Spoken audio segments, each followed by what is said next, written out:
आइए बात करते हैं सप्तांग सिद्धांत की। सप्तांग सिद्धांत प्राचीन भारत के महान अर्थशास्त्री और राजनीतिज्ञ आचार्य चाणक्य द्वारा रचित ग्रंथ अर्थशास्त्र में वर्णित एक अत्यंत महत्वपूर्ण राज्यशास्त्री सिद्धांत है। यह सिद्धांत बताता है कि आदर्श और शक्तिशाली राज्य की रचना 7 मूल तत्वों यानी कि अंगों से मिलकर के होती है। यदि ये सातों जो है तत्व या अंग ठीक प्रकार से कार्य कर रहे हो तो राज्य सुचारू रूप से चलता है और समृद्ध होता है। सप्तांग सिद्धांत के जो 7 अंग हैं वह इस प्रकार है।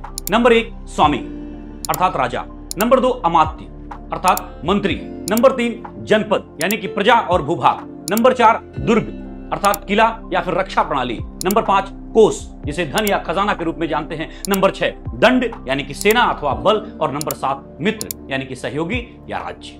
बात अर्थ की करें तो कौटिल्य का मानना था कि राज्य एक जीवंत संस्था है और ये 7 अंग उसके शरीर के विभिन्न अंगों जैसे हैं। यदि इनमें से कोई भी अंग कमजोर हो तो राज्य कमजोर हो जाएगा।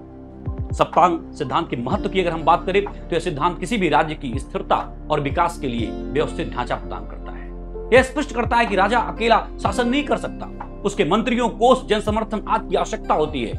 यह सिद्धांत आज की राजनीतिक और प्रशासनिक व्यवस्था में भी उपयोगी है। निष्कर्षतः अगर हम बात करें तो सप्तांग सिद्धांत कौटिल्य की राज्य संबंधी दूरदर्शिता को दर्शाता है और यह बताता है कि एक आदर्श और शक्तिशाली राज्य सिर्फ राजा या सेना से नहीं बनता बल्कि 7 संगठित और सशक्त तत्वों से मिलकर के बनता है। अगर कोई अंग कमजोर हो जाए तो राज्य की संप्रभुता और स्थिरता खतरे में पड़ सकती है।